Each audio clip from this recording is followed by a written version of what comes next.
यो अपराधीहरू यो राष्ट्रवादी नै हो। यो राष्ट्रमा जन्मिएको अपराधीहरू हुन्। यो अपराधीहरूलाई हामीले यो देशमा राख्नुहुन्छ भन्ने चाहिँ छैन। कति मान्छे मर्छ र कति बाँच्छ कति रहन्छ भन्ने कुरा जिरोमा जानु पनि सक्छ। हात हतियार कति छ भन्ने कुरा हामीले अनुमान गर्नु सक्छौँ। त्यहाँबाट लिएर आएको कन्टेनर कहीँ खुल्दैन, सिधै त्यहीँ जान्छ र अमेरिकन एम्बेसीभित्र जान्छ। सबभन्दा राक्षसमा जन्मिएको मैले प्रचण्डभन्दा बाबुराम भन्छु, आर्मीलाई नेपाली जनताले पालेर राख्नु भनेको कुकुर पाल्नु हो। कुकुरले धेरै काम गर्छ, आर्मीले गर्दैन। रक्षक होइन, यो भक्षक भयो। देशलाई अप्ठ्यारो पर्दा अहिले हाम्रो नेपाली सेनाहरू विदेशमा गएर शान्ति सेना गएर शान्ति गरेर आउँछ अर्काको देशलाई भने, यहाँ नेपालमा क्रान्ति हुँदा नेपाल देश बेच्दा नेपाल भूमि बेच्दा चुप लाएर बस्छ भने यिनीहरूलाई लिएर गएर थुनामा राखेर यिनीहरूलाई नजरबन्द गरेर यिनीहरूको यो एमसिसी खारिज गर्नु नसक्ने आर्मी के छ? एमसिसी पास गरेको विरुद्धमा सबैजना जागरुक हुनुपर्छ। देशले रगत मागे म रगत दिन तयार छु भनेर उठ्नुपर्ने हुन्छ। भातमारा नै भन्नुपर्छ। मैले भन्दा यो अपराधी नीति बोकेका अपराधी शासकहरूले यो देशलाई ध्वस्त बनाएर भाग्नु त नसक्ला, तर हामी एयरपोर्ट घेर्छौँ। यिनीहरू जाने बेलामा एयरपोर्ट घेराउ हुन्छ। कुनै ठाउँबाट घेराउ गरेर यिनीहरूलाई घरमै नजरबन्द गराएर घरबाट थुतेर लिएर आएर जेलमा राखेर श्रम शिविरमा राख्नुपर्छ भन्ने मेरो। हामीसँग कुराकानीका लागि हुनुहुन्छ राप्रपाका प्रभावशाली नेता, त्यसै गरी काभ्रे जिल्लाको चाहिँ राप्रपाको अध्यक्ष गणेशलाल श्रेष्ठ हुनुहुन्छ। विशेष गरी उहाँहरूले एमसिसीको विषयमा लामो समय आन्दोलन गर्नुभयो। एमसिसी राष्ट्रघाती हो भन्दै पनि एमसिसी अन्ततः जनताले चाहेर पनि एमसिसीलाई चाहिँ फेल गराउन सकेन। एमसिसी व्याख्यात्मक ढङ्गले एमसिसी संसदबाट पास भइसकेको छ। अबको दिनमा विशेष गरी आज चाहिँ 5-6 दलीय गठबन्धनले नेपाल बन्द गरिएको छ र यस सन्दर्भमा विप्लवहरू चाहिँ धेरै आक्रोशित भइरहेका छन्। अब के हुन्छ नेपालमा? अब राप्रपाको चाहिँ भावी योजना के हुन्छ र त्यसै गरी चाहिँ अब वैशाखमा हुने जेठमा हुने चुनावलाई लिएर चाहिँ अब राप्रपाको चाहिँ रणनीति के रहेको छ? हामी यिनै विषयमा कुराकानी गर्दैछौँ। त्यसै गरी हिन्दू राष्ट्र र राष्ट्र संस्थालाई चाहिँ अब राप्रपाले कसरी लिएर जान्छ यो विषयमा कुराकानी गर्दैछौँ। एमसिसीलाई लिएर चाहिँ अब नेपालमा एमसिसी पास भइसकेपछि नेपालमा कस्तो खालको प्रभाव रहन्छ त? अब एमसिसी पास भइसकेपछि वा एमसिसी पास भयो भने चाहिँ अब चीनले हेर्ने दृष्टिकोण र चीनले अब चारैतिर नाकाबन्दी लगाउँछ भन्ने खालको कुराहरू आइरहेका थिए। अब के हुन्छ? त्यस्तै हुने हो? अब के नेपाल चाहिँ युद्ध रणभूमि हुने हो? धेरैजनाले टाउको फुटाए यो एमसिसीको विषयलाई लिएर, धेरैजनाले रगत बगाए, पसिना बगाए, तर 5 दलीय गठबन्धनको सामु केही सिप लागेन। अब के हुन्छ नेपालमा? यही विषयमा कुराकानी गर्दैछौँ। तपाईँलाई स्वागत छ सर। धन्यवाद। तपाईँले जति सिप लाउँदा पनि 5 दलीय गठबन्धनलाई टेर पुछार लाउन सक्नु भएन, होइन? 5 दलीय गठबन्धन सत्ता टिकाउन, सरकार टिकाउन 5 दलीय गठबन्धनका कुनै पनि व्यक्तिहरू सांसद होइन, जनताले चुनेको सांसद होइन। कतिजना सांसदले चाहिँ एमसिसी पास गरेछ? ध्वनि बहुमतले पास गरिएको छ भन्ने कुरा आएको छ। 68 जनामा 35 जनामा मात्रै भए पनि पुग्दछ भन्ने कुरा आएको थियो। त्यो कोही भ्यालु रहन्छ त्यसमा। सबै चाहिँ एब्सेन्ट भए पनि एमसिसी पास भयो। एमसिसी पास भयो, केही कुरा आइरहेछ, परिमार्जन भयो र पास भयो भन्ने कुरा पनि आएको छ। अब यो पुष्ट भएको छैन, मलाई चाहिँ पुष्ट भएको छैन। एमसिसी कसरी परिमार्जन भयो पास भयो? अब केही बुँदाहरू चाहिँ परिमार्जन भयो भन्ने कुरा चाहिँ आएको छ। त्यो हो कि होइन थाहा छैन। अमेरिकाले त एमसिसी कुनै पनि हालतमा हामी संशोधन गरेर पास गरिँदैन भनेर भन्नुभएको छ। अब नेपालले भने चाहिँ त्यसलाई चाहिँ व्याख्यात्मक तरिकाले चाहिँ हामी चाहिँ यो बुँदामा चाहिँ चुकेका होइनौँ, अमेरिका सेना नेपाल आउने होइन भनेर चाहिँ जनतालाई बुझाएर चाहिँ एमसिसी पास गरिएको भन्ने सुन्न भएको छ। जनताको आँखामा जनतालाई भ्रम पार्ने काम 5 दलले गरिएको छ। यो 5 दल भनेको अमेरिकन तलवाहरूले जे गर्दाखेरि पनि अमेरिकनको कुरा सुन्नुपर्ने, अमेरिकालाई यो देश बुझाउनु पर्ने, यहाँको युरेनियमहरू लैजानुपर्ने, र यहाँको सबै जडीबुटी लगायत युरेनियम पत्थरहरू लैजानुपर्ने उनले सानो काम देखाएर अर्बौँको सम्पत्ति लान खोजिरहेको छ। अर्बौँ डलरको मैले भन्ने गरेको छु। मैले अस्ति मात्रै थाहा पाएँ 1 केजी युरेनियमको 24 करोड डलर पर्ने रहेछ। त्यो 1 केजी युरेनियम भन्ने त यो 1 केजीको मात्रै कुरा आयो, तर लाखौँ लाख टन चाहिँ नेपालमा छ। त्यो लाखौँ लाख टन युरेनियम लानु मात्रै पायो भने पनि 10,000 टन लिएर गयो भने त उसको पैसै उठिन्छ। त्यो 56 करोड भन्ने कुरा, 56 अरब भन्ने कुरा केही पनि होइन। तर त्यसले सानो कुरा देखाएर ठुलो कुरा लैजानु खोजेको छ, त्यो राष्ट्रघात हो। त्यति मात्रै नभएर नेपालको संविधान माथि हुने भएकोले नेपाली जनताको रगत धेरै बगेको छ। अब नेपाली जनताको रगत धेरै बग्नेवाला छ र ट्रान्जिट पोइन्ट नेपाल गराएर तिब्बत फोड्ने उसको चाहिँ अमेरिकनको योजना हो। यो पहिलेदेखिको योजना हो। त्यसै कारण राजदरबारको हत्याकाण्डदेखि लिएर किन राजदरबारको हत्याकाण्ड भयो, कसरी राजदरबार हत्याकाण्ड भयो भन्ने कुरा राज संस्थालाई नफालेसम्म हाम्रो कार्य पुरा हुन सक्दैन। राज संस्था बाधक हो, अमेरिका इन्डियालाई राज संस्था नै बाधक हो भन्ने कुरा उनीहरूले बुझिएको थियो। त्यो बुझेको कारणले गर्दाखेरि दरबार हत्याकाण्ड गर्ने पनि अमेरिका र इन्डिया नै हो। र यो देशलाई हिन्दू अधिराज्य नेपाल देश सृष्टि भएको देश, यो अनादिकालको देश। अमेरिका भनेको त बल्ल 2000 वर्ष मात्रै भयो। 2000 वर्ष भएको देश र यो हाम्रो अनादिकाल कहिले सृष्टि। जब बेला चन्द्र सूर्य सृष्टि भयो, लाग्नु सुरु भयो, त्यो बेलादेखि सृष्टि भएको देश हो। यो सृष्टि भएको देशलाई समाप्त गरिसकेपछि र विदेशीको चङ्गुलमा फसाउने काम राजनीतिक दलले गरेको। राजनीतिक दललाई के चाहिँ रहेछ त भन्दाखेरि राज संस्था बाधक हो। राज संस्था भएसम्म चाहिँ रहेसम्म हामीले खान पनि पाइँदैन, हामीले भनेको जस्तो पनि गर्न पाइँदैन, हामीले देश जिम्मा अरूलाई लाउनु पनि पाइँदैन भन्ने कुरा यथार्थ कुरा यो रहेछ। अब म यता जोड्न चाहन्छु यही विषयमा हजुरलाई नै सजिलो पार्नको लागि चाहिँ तपाईँहरू एमसिसी हामी कुनै पनि हालतमा ज्यानको बाजी दिन्छौँ, ज्यानमा गोली थाप्छौँ, तर एमसिसी पास चाहिँ गराउँदैन भनेर तपाईँहरू लागि पर्नु भएको थियो। त्यो असफल भयो। अब संसदबाट एमसिसी पारित भइसकेको छ। यो अनुमोदन हुन, योलाई चाहिँ लागू हुन तपाईँहरू दिनुहुन्छ कि दिनुहुन्न? अब लागू हुन्छ हुन्न नेपालमा?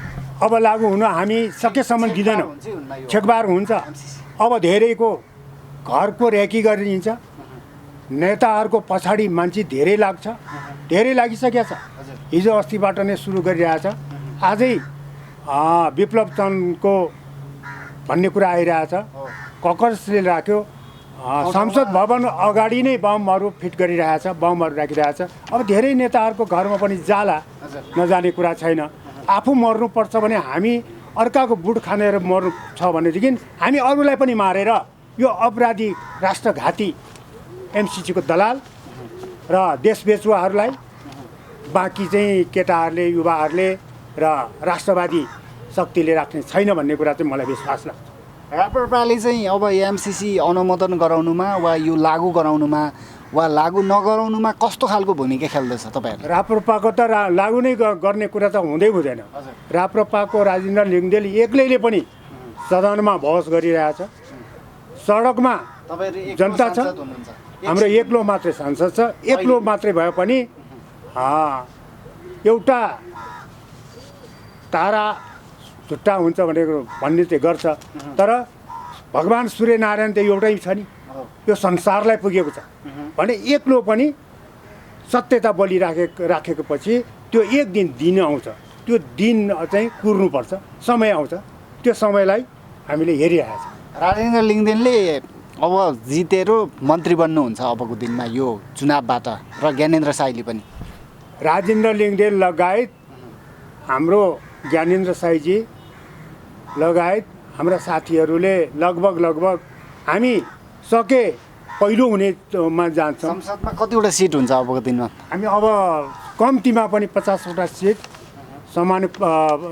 प्रत्यक्ष र समानुपातिक सिट 80वटा सिट हामी ल्याउँछौँ। नपत्याउने सिट आउँछ अहिले राष्ट्रिय प्रजातन्त्र पार्टीको।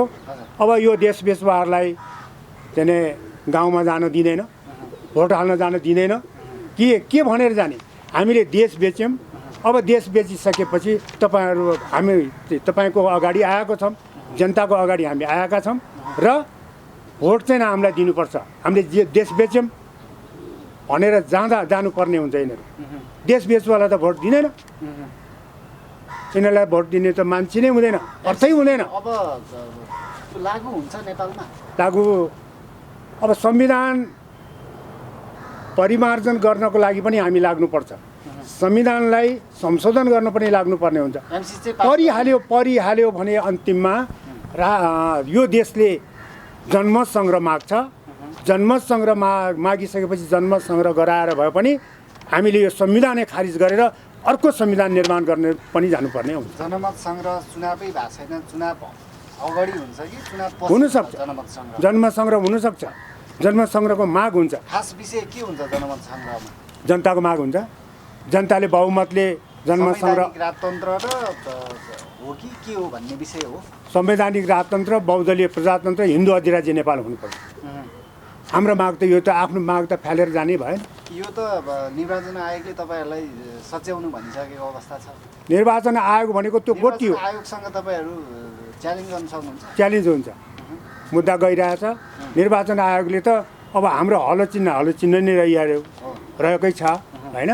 हाम्रो चाहिँ अब मात्रै झन्डाको कुरा हो। झन्डा पनि अटोमेटिक झन्डा पनि छ, किनभने हाम्रो चक्र चेन्ज हुन्छ। तपाईँ गाइड चेन्ज पनि हुनसक्छ, होला पनि। यो चाहिँ राष्ट्रिय जनावर चाहिँ तपाईँले हटाउने सङ्केत छ? हट्यो भने पनि केही छैन। तपाईँहरू के छ योजना चाहिँ आज बताउनु? अब हाम्रो भोलि 18 गते चाहिँ केन्द्रीय कार्य समितिको बैठक छ। हजुर। त्यो कार्य समितिको बैठकले निर्णय गर्लान्। अब केन्द्रले बोल्ने कुरा भन्दा म एउटा जिल्ला स्तरको अध्यक्षले बोल्नु फरक हुन्छ। केन्द्रले निर्णय गरिसकेपछि त्यो सडकमा गइहाल्छ। काभ्रे जिल्लामा तपाईँहरू जित्नुहुन्छ त त्यसो भने? जित्ने नै योजना छ, जितिन्छ। कति ठाउँमा जित्नुहुन्छ काभ्रे? अब अहिले लगभग मेरो चाहिँ 96वटा वडा छ, 6वटा नगरपालिका, 7वटा गाउँपालिका छ, जम्मा 96 वडा छ। 96 वडामा सदस्य, वडा अध्यक्ष, मेयर, उपमेयर हामी कुनै पार्टीसँग हामी मेलमिलाप गरेर काम गर्ने विचार पनि छ। केन्द्रले त्यही आदेशको पनि गरेको छ। तपाईँहरू कोल्याबोरेसन पनि गर्छु। यदि हार्ने सङ्केत देखियो भयो भने त्यो भयो भनेदेखि हामी 40-50वटा सिट चाहिँ नै हामीले ल्याउँछौँ काभ्रे जिल्लाबाट। 50वटा हामी सदस्य र वडा अध्यक्ष गरेर 50वटा जति हामीले लिएर आयौँ भने हामीलाई पछि संसदको चुनावलाई सजिलो होला। अब म यता एमसिसीपट्टि नै जान्छु गणेशलाल श्रेष्ठ सर। एमसिसी त अब सांसदबाट त अनुमोदन भइसकेको छ। अब यो लागू हुने विषयमा चाहिँ अलिकति केही थोरै चाहिँ झिनो आँसु बाँकी होला, आशा बाँकी होला, यो पास होला कि वा यो लागू होला कि नहोला भन्ने। एमसिसी ठ्याक्कै लागू भइहाल्यो भने चाहिँ नेपालमा चाहिँ अन्तर्राष्ट्रिय हिसाबमा चाहिँ कस्तो खालको के प्रभाव पर्छ? अन्तर्राष्ट्रिय क्षेत्रले, छिमेकी मुलुकले सँगको सम्बन्ध चाहिँ कस्तो हुन्छ ठ्याक्कै भन्नुहोस् त। युक्रेनमा चाहिँ नेटोको चाहिँ त्यो कार्यक्रमले चाहिँ त्यहाँनिर त्यति प्रभाव पार्यो भन्ने सुन्नमा आएको छ होइन। अब नेपालमा चाहिँ कस्तो प्रभाव पर्छ? अब देखिरहेछ, युक्रेन देखिरहेछ। युक्रेनमा भूमिका बाँधिकन आन्तरिक रूपमा होस्, बाह्य रूपमा होस्, जसरी भए पनि युक्रेनको अवस्था त्यो बनाएको देखिहाल्यो। हामीले हेरिराख्यौँ। अब त्यो भनिराख्नु पर्ने कुरा भएन। हिजो अफगानिस्तानको कुरा देखिहाल्यो, अफगानिस्तानको कुरा देखिरहेछ।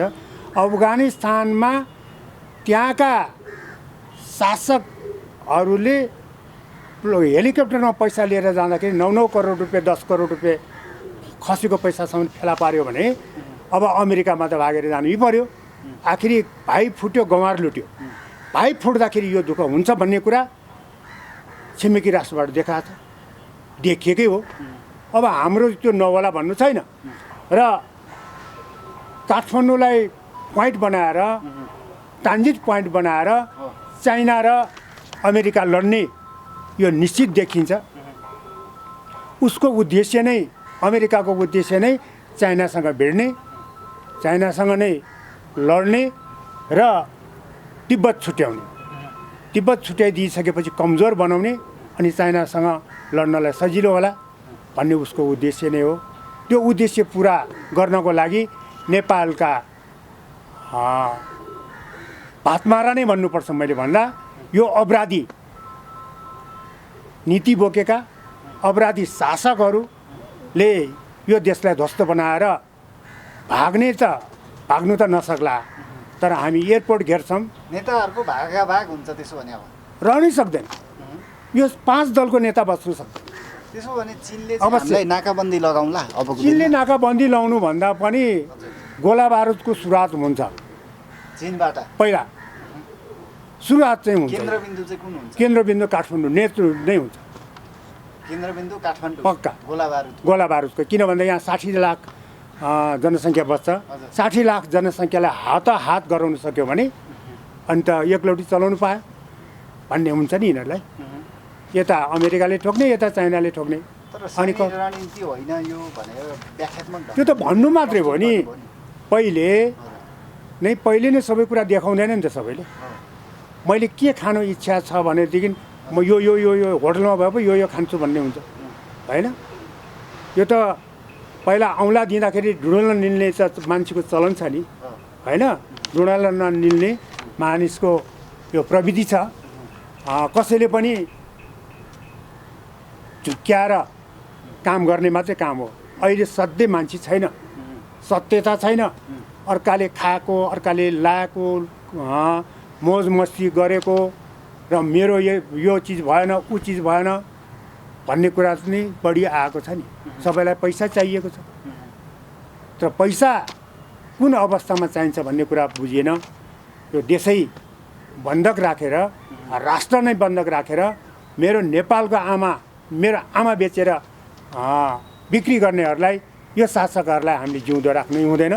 यिनीहरूलाई आगोमा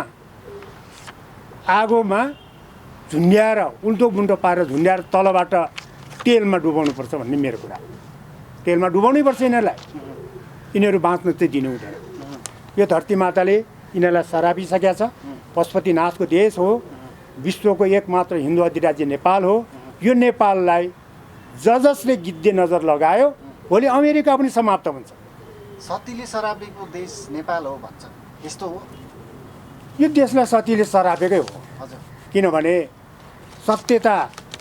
सत्यमा बस्ने भीमसेन थापा जस्ता व्यक्तिहरू लाई साह्रै नराम्रो क्रूर तरिकाले बोलिएको छ, क्रूर तरिकाले कुटिएको छ, पिटिएको छ, न्याउरीमारी पछुतो गराएको छ। भीमसेन थापा जेलमा राख्दाखेरि, भित्रै नजरबन्दमा राख्दाखेरि 13 श्रीमतीलाई न्यु रोडमा नाङ्गै घुमाइरहेको छ भन्ने खबर पुग्दाखेरि त्यो अवस्था कस्तो भयो होला। अब म पनि त्यही हुनेवाला छु। मैले पनि जीवन त्याग्न पनि अब पछि नपर्ला सायद। हामी धेरैजनाले जीवन पनि त्याग्छौँ र केही गरेर छोड्नको लागि हामी जन्मिएको, केही गर्नैपर्छ, नगरिकन हुँदैन। यो आमालाई बचाउनको लागि जीवन बलिदान दिन हामी तयार छौँ। एमसिसीलाई चाहिँ अझै तुहाउनका लागि चाहिँ गणेशलाल श्रेष्ठ चाहिँ विप्लवसँग चाहिँ मिल्न चाहिँ तयार हो। हरेकसँग यो राष्ट्र बचाउने अभियानमा लाग्नु पर्दाखेरि म हरेकसँग लाग्छु, मन मिल्नेसँग। तर यो हिजोको अस्तिको हावापाराको कार्यक्रम चाहिँ ठिक भएन भन्ने लाग्छ मलाई। के लागेको थियो भने सबै नाका बन्द गरेर ठाउँ ठाउँमा 1000, 1500, 2000, 3000 मात्रै मानिसहरू जम्मा भइदिएको भए यो पुलिसहरूलाई डाइभर्ट गर्न सक्थ्यो कि। पुलिसहरू एकै ठाउँमा भयो, एकै ठाउँमा आन्दोलनमा गयो, एकै ठाउँमा डाइभर्ट भइदियो। नेपाल ठप्प बन्द गर्न सकिएन। किन भन्दाखेरि हरेक नाकामा हामीले बन्द गरेको भए राप्रपाले नि विरोध त जनाएको हो नि त्यो बेलामा। होइन, हामीले विरोध त जनाइरहेको नै छौँ। राप्रपाको राष्ट्रिय स्तरको कार्यक्रममै भयो। किन भन्दा एमसिसी फेल गराउने काम र सडक र सदनको कुरा त एकैचोटि हाम्रो अध्यक्षज्यूले उठाएकै हो। राप्रपाको केही सिट लागेन हैन त गठबन्धन सरकार। होइन, अब यो गठबन्धन भनेको पैसामा चलखेल भयो, सबै पैसामा चलखेल भएका छ। यो अपराधीहरू यो राष्ट्रवादी नै हो, यो राष्ट्रमा जन्मिएको अपराधीहरू हुन्। यो अपराधीहरूलाई हामीले यो देशमा राख्नुहुन्छ भन्ने चाहिँ छैन।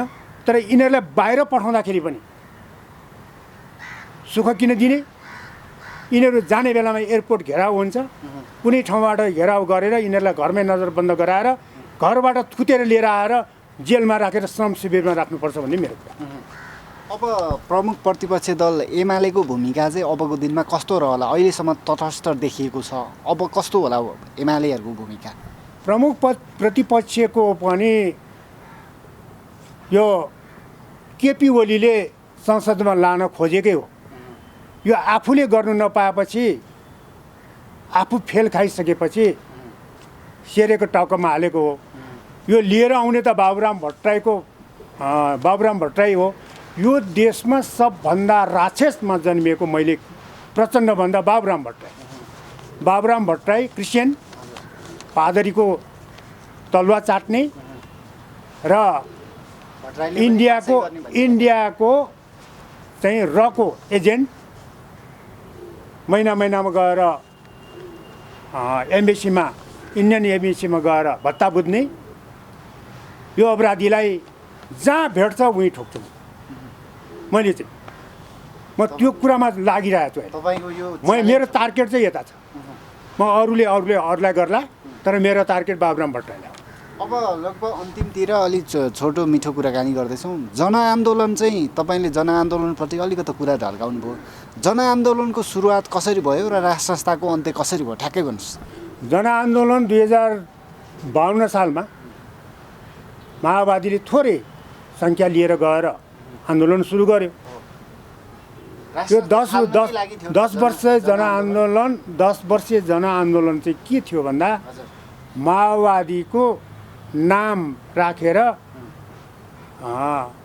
जनताको आन्दोलन गर्ने, जनताले गर्ने शासन गर्ने भनेर लागेको जनयुद्ध नै। सुरुवात चाहिँ पछि जनयुद्धमा आयो, तर पहिले चाहिँ जनआन्दोलनमै थियो। यो हुँदाहुँदै देशमा तुरुन्त कहिले अब दिनदिनै त कोल्टी फेर्छ भने 10 वर्षमा त केही कोल्टी फेरेर आयो। तर बुलेटबाट आइराखेको आन्दोलन ब्यालेटमा गयो। ब्यालेटमा यति जानु थियो भनेदेखि प्रचण्डको काम के भयो? आखिरी जनतामा जानु पर्दो रहेछ होइन? जनआन्दोलन किन गर्यो? जनताले आन्दोलन गर्ने, जनताले नै भोट हाल्ने किन? 10 वर्ष किन खेर फाल्यो होइन? देश 50 वर्ष पछाडि धकिल्यो। कतिका 17,000 को मान्छे मारियो, 17,000 मान्छे पनि मर्यो, 5 लाख मान्छेको घरबार बिन भयो र कतिको छोरी बुहारीको सिन्दुर पुछिए, कतिको छोरा कतिको आमाको काखरित्तो भए र कतिको सम्पत्ति लुटिए। त्यो गर्नु थियो, आखिरी ब्यालेटमा जानु रहेछ त किन जानु? मोहन वैद्यहरूको भूमिकालाई चाहिँ कसरी लिन सकिन्छ? अब मोहन वैद्यहरूको भूमिका त्यही माओवादीबाट नै, एउटै भाँडोबाट एउटै घरबाट फुटेको व्यक्तिहरूको केही भन्नु सकिन्न। भूमिका चाहिँ देखिन्छ, तर त्यो भूमिकाले कति काम गरिएको छ भन्ने कुरा अहिले भन्नु सकिन्न।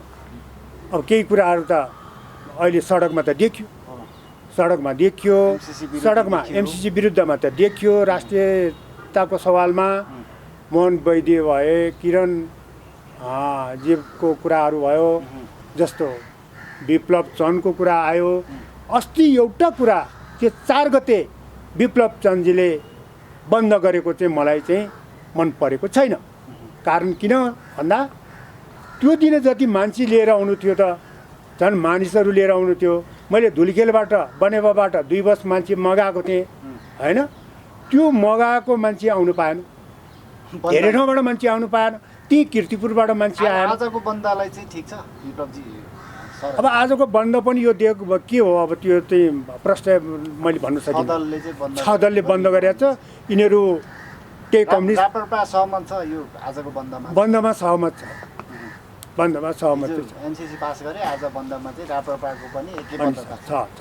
म गएर आएको, म चाहिँ अब यो 4 गतेको आन्दोलनको हताहत भइसकेपछि मैले 6 गतेको आन्दोलन 8 गतेको आन्दोलनलाई चाहिँ औषधि उपचार गर्ने जो पनि घाइते भएकालाई मलमपट्टि लाउने रगत गइराखेको बगिरहेको रगतलाई रोक्ने काम गरेर मैले हस्पिटल पठाउने काम गरेँ। त्यही पनि गर्दाखेरि पनि सहयोग गरेको कुराहरू महसुस गर्यो होला जनमानसले। आन्दोलनमा उत्रिने दाजुभाइ पुलिस प्रहरी सबैजनाको उपचार गर्नु पाउँदाखेरि मलाई चाहिँ खुसी नै लाग्यो। मेरो आफ्नो आँखाले देखिकन पुलिसले टाउको फुट्ने गरी चुट्दाखेरि अब त्यसलाई उपचार गरियो। अब रगत चाहिँ को खोला नै मेरो अगाडि नै बग्यो। त्यो मैले देख्नु कहिले पनि नसक्ने मान्छे म। परि आउँदाखेरि अब आफ्नो ज्यान त्याग्नुपर्छ भने आफूले आत्मसमर्पण गर्नुपर्छ भने जीवन त्याग्नुपर्छ भनेदेखि भगवान् श्रीकृष्णले पनि भनेको छ सुदर्शन चक्र चलाउनु भनेर कसैलाई भनेको छ। तर आफूले नचलाए पनि परि आउँदाखेरि त्यो गर्नु भनेको छ, त्यो गर्न पनि तयार हुनुपर्छ। हामी छोड्ने चाहिँ छैन। सर अब तपाईँ त हिजोको समयमा विभिन्न राजा महाराजाहरूलाई चाहिँ विभिन्न ठाउँमा चाहिँ घुमाउनु भएको व्यक्ति, अब चाहिँ सवारी गर्नुहुन्छ कि गर्नुहुन्न होला राजा महाराजाहरूको अब ज्ञानेन्द्र शाहको? अब समय आएपछि त्यो त भइहाल्छ। समय जस्तो अब आज भोलि चाहिँ हाम्रो 17 गते फाल्गुन 17 गते हाम्रो राष्ट्रिय पर्व महान शिवरात्रि भगवान् शिवको बर्थडेको दिन छ। हामी इन्डियाबाट नागा बाबा लगायत धेरैलाई स्वागत गर्नुपर्छ। हाम्रो कर्तव्य त्यो हो। हामीले त्यो कर्तव्यलाई पुरा गर्नुपर्छ र हामी धर्ममा विश्वास गर्ने, कर्ममा विश्वास गर्ने भएकोले हामी धर्म कर्ममा बढी विश्वास छ। राज संस्था र हिन्दू अधिराज्य नेपाल यो देश हुनैपर्छ। आज पनि हिजो थियो, आज छँदैछ, भोलि पनि हुनुपर्छ। धर्मनिरपेक्ष भनेको केही होइन। तर यहाँको नेपाली जनता एकजुट भएर लाग्यो भने धेरै काम गर्न सकिन्छ लाग्छ मलाई। अब अन्तिममा चाहिँ अब समग्र विषयमा रहेर चाहिँ के भन्न चाहनुहुन्छ? हामीले केही छुटाएको भए? अब जनताले देशमा एकचोटि ठुलो मूल्य चुकाउनु पर्ने हुन्छ। कति मान्छे मर्छ र कति बाँच्छ, कति रहन्छ भन्ने कुरा जिरोमा जानु पनि सक्छ। र नेपाली जनताको कोरोनाभन्दा पनि भयङ्कर हुन्छ। कोरोना त केही होइन नि। कोरोना त रुवाखोकी हो। कोरोना केही होइन। कोरोनाबाट मर्ने त्यो साधारण जहिले पनि मर्या रुवाखोकी लाग्थ्यो, मर्थ्यो, त्यो केही होइन। कोरोना त के हो? अब कोरोनाभन्दा त यो त 50औँ गुणा आयो नि। देशै रहने नरहने कुरा आयो, 1 नम्बर कुरा। दोस्रो नम्बर कुरा, गोला बारुद अर्काको अमेरिका र चाइनाको युद्धले नेपाललाई ध्वस्त बनाएर नेपालबाट नै जनयुद्ध त भयो। अब गृहयुद्ध हुन्छ भन्ने सम्भावना मैले देख्छु। अहिले अशान्ति भइसकेको छ। अशान्ति भइसक्यो। अब शान्ति छैन। अब मानसमा उथुल पुथुल छ। 5 वर्षभित्र के हुन्छ? एमसिसीको 5 वर्ष कार्ययोजनाभित्र के हुन्छ? अब 5 वर्षको कार्ययोजनाभित्र उनीहरूले लैजानु पर्ने जति चिज लगिसक्छ। जहाँ अब उसले जे गर्दा पनि हुने भयो, जसो गर्दा पनि हुने भयो। 5 वर्षपछि पनि जाँदैन, कहिले जाँदैन। अब बसिसकेपछि जाँदैन। त्यो हेर्न बाँकी छ। अब अमेरिकन एम्बेसीभित्र के छ थाहै छैन। जस्तो यो डाँडामा हरेक डाँडामा गुम्बाहरू बनेको छ, रातो गुम्बाहरू बनेको छ। त्यहाँ हात हतियार कति छ भन्ने कुरा हामीले अनुमान गर्न सक्छौँ। त्यहाँबाट लिएर आएको कन्टेनर कहीँ खुल्दैन, सिधै त्यहीँ जान्छ र अमेरिकन एम्बेसीभित्र जान्छ, यो गुम्बाभित्र जान्छ। अब कसले खोल्ने? को जाने त्यहाँ? हाम्रो यहाँको निरीह प्रहरी, आर्मी सबभन्दा राष्ट्रघाती अब देखिन्छ आर्मीको काम छैन। आर्मीलाई नेपाली जनताले पालेर राख्नु भनेको कुकुर पाल्नु हो। कुकुरले धेरै काम गर्छ, आर्मीले गर्दैन। देशको रक्षक हो नि। रक्षक होइन, यो भक्षक भयो। किनभने हिजोको दिनलाई केही गर्नु नसक्ने भक्षकहरू अब यो नेपाली जनताले कर कसैले तिर्नु पर्दैन। यिनीहरूलाई पाल्नको लागि कर तिर्न जरुरी छैन। यो गद्दार नेता भन्ने कुकुरहरूलाई पाल्नलाई पनि यो कर तिर्नु पर्दैन भन्ने मेरो आह्वान छ। मैले चाहिँ त्यही आह्वान गरेको छु। किन कर तिर्ने? कर तिर्नु के जरुरी छ? कसको लागि कर तिर्ने? के को लागि कर तिर्ने? नेपाल आर्मी सशस्त्र त नेपाललाई चाहिन्छ नि। चाहिँदैन, नचाहिने रहेछ। मैले अहिले यसो विचार गरेँ, जुन प्रचण्ड चाहिँ बाहिर निक्लिएको दिन नै 10,000 आर्मी भए पुग्छ भनेको सही लाग्यो। उनीहरूले भनेको त्यो एउटा कुरा चाहिँ सही लाग्यो। प्रचण्डको तपाईँ भक्ति हुँदैछ? म भक्ति किन हुने? म भक्ति होइन। तर कुनै कुनै कुरा यो नेपालको आर्मीले केही गर्दैन, नेपालको आर्मी 10,000 भए पुग्छ भनेको सही रहेछ। अशान्ति मचिँदैन त्यसो हुँदा? अशान्ति के मचिन्छ? नेपाली चाहिँ आफै मिलेर बस्न सक्छ। आफ्नो भूमि बचाउनु आफै मिलेर बस्छ। हजुर। अरूसँग नलड्ने भएपछि मिल्छ नि? कालापानी लिपुलेक आफै जोगाउँछ। हाम्रो देश आफैले जोगाउन सक्छ। अब यो आर्मीको काम छैन भन्ने कुरा चाहिँ मलाई हिजोबाट विश्वास छ।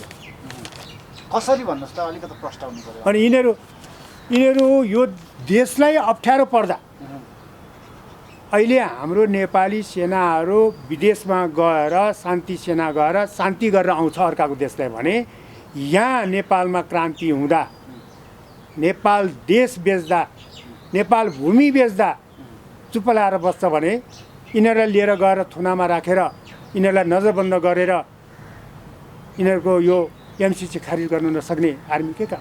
नेपाल आर्मी त नेपालको चाहिँ एउटा अङ्ग हो, सरकारको अङ्ग हो। सरकारको अङ्ग भएर के गर्ने? यसलाई पालेर राख्ने किन?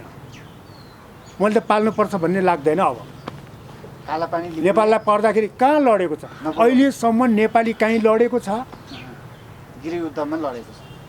कुन गृहयुद्धमा लड्यो? 10 वर्ष जनयुद्ध। त्यो 10 वर्ष जनयुद्ध त नेपाली दाजुभाइलाई हो। अरूसँग लड्नु पऱ्यो नि। आज त अमेरिकासँग लड्नु परेन। अमेरिकाको राष्ट्रघाती एमसिसी जस्ता राष्ट्रघाती कुरालाई यो हुँदैन भनेर हिँड्नु पर्दैन? आखिर नेपाली जनता बिना हतियार लडेर रक्तपात भएको छ, मर्ने अवस्था छ। कतिपय त 125 जनालाई त मैले मलमपट्टि लगाएर उपचार गरेँ भने अरू हस्पिटलमा त कति सकै छ, कति सेल असर ग्यास खायो। अब मै बिरामी छु अहिले।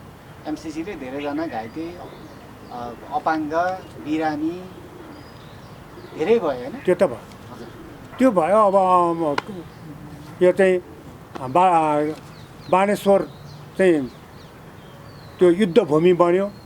बानेश्वरलाई युद्धभूमि कति जेल बनाउने हो, त्यो बनाउने दिन अब हामीले पनि यो कुर्नुपर्छ, हामीले पनि यो खानुपर्छ भन्ने चाहिँ यिनीहरूलाई पनि थाहा छ। राप्रपाको अब योजना के हुन्छ ठ्याक्कै जनताले बुझ्ने गरी अब के हुन्छ यो एमसिसीको विषय लगायत समग्र विषयमा?